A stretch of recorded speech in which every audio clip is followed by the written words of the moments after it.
Hi, this is Chris Moretti, and over the next 10 to 15 minutes I'll be showing you how to create box plots using R and ggplot. And the thing with box plots is that they are much more common in academic data visualization than elsewhere. I can't recall ever having seen a box plot in a newspaper article or a magazine, for example. But box plots are pretty handy for showing the distribution of continuous outcomes according to some other categorical variable. And although the idea of a box plot showing a distribution is, I think, intuitive, you do need to learn to read box plots and what the particular symbols represent. So I'm going to be talking about that in this video, and at the end of the video I'm going to show you some alternatives to box plots. But I'll start by looking at what everything means in a box plot. And I'm going to do this just by creating a plot which shows what everything means and annotating that. So I've got some data here. It's simulated data, fake data. And I've got some categorical predictor. I've got some continuous outcome. And I've got my box plot. So already you see we've got a box, we've got a thick line in the middle, and we've got lines extending from the box. These are called whiskers. We've also got some points up here which don't fit into the box or the whiskers.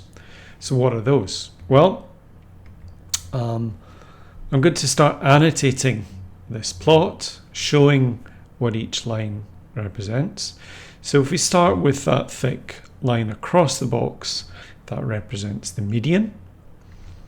If we then think about the box itself, well, the endpoints of that box represent the 25th and the 75th percentile. That's to say, if you were to arrange all the observations in increasing order and go 25% of the way along, up to 75% of the way along. That width of the box itself is called the interquartile range. So the distance between the 25th and the 75th percentile. And that quantity, the interquartile range, is a measure of dispersion. It carries out the same role that the standard deviation does. Slightly different, of course. But that quantity is used in defining these whiskers. So these whiskers run from the median to 1.5 times the interquartile range either side. So it's saying from the median, take the box width and then go another 50%. And that will give us those whiskers. And the outliers here are just all the points that are outside of that range. So that's how you read a box plot. And so that we can work through a perhaps more realistic example, I'm going to use the same BES results file that I'd previously used when showing you how to produce scatter plots. So here, what we're going to be doing is showing how the Conservative vote changed between the 2017 and 2019 election. So that change is going to be our continuous outcome. And for this example, we're going to be interested in how that change varied according to region. So I've given the code below, which will get that data in and transform it so that it's in a form that we can easily work with. And that code involves 2 package calls, one line reading it in from an online resource, and then a couple of calls to mutate to create that new conservative change variable and to select just the variables that we want for our analysis. With that data, we can then start building up our plot. We tell ggplot we want to work from the BES data. We tell ggplot that we want to map region to the horizontal axis for the moment. I know that the labeling is horrible at the moment, but we're going to come back and fix that later. We want conservative change on the vertical axis. and set up some nice labels. And we add the box plot. So we've got something here that we can use, but it looks pretty disastrous at the moment.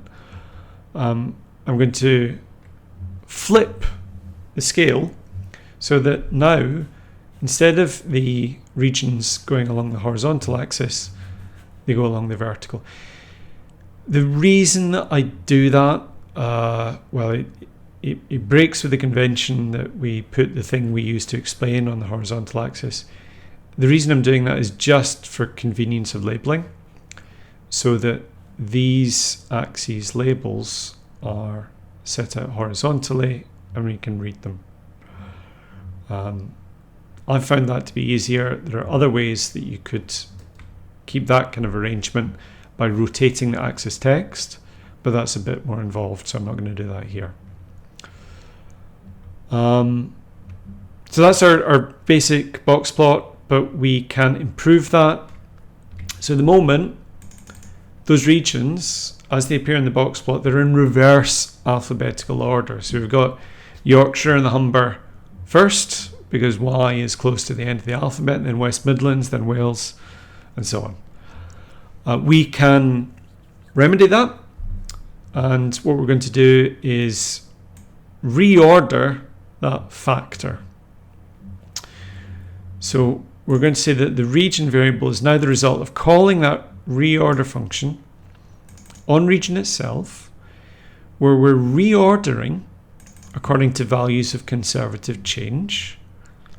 And because each region has multiple values of conservative change, we're taking the median value and removing any missing values.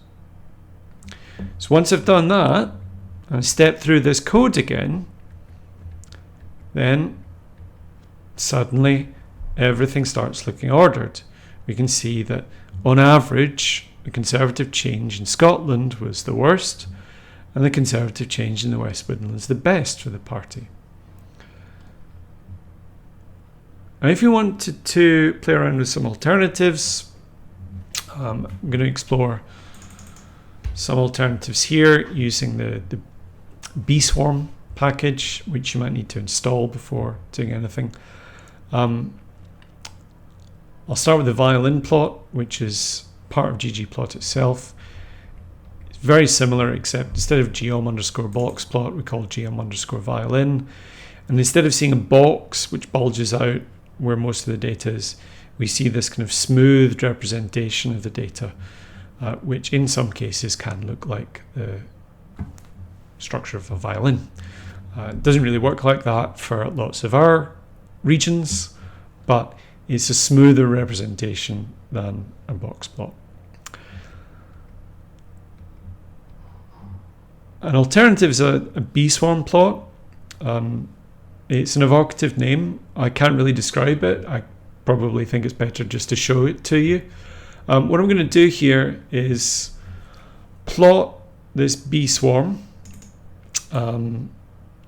with slightly opaque, slightly transparent points. You can see they're clustered there. And I'm going to take that as the basis. And now, because that basis doesn't really show you where some of the important points like the median are, I'm going to add to it by just plotting the box plot underneath in a slightly different color. So here we go, we've got a combination of our box plot and our bswarm, and that gives us an idea of where the points actually fall, but also it allows an easy visual comparison of the medians in each of these regions. So that's a fun way of visualizing some continuous outcome according to different categorical predictors.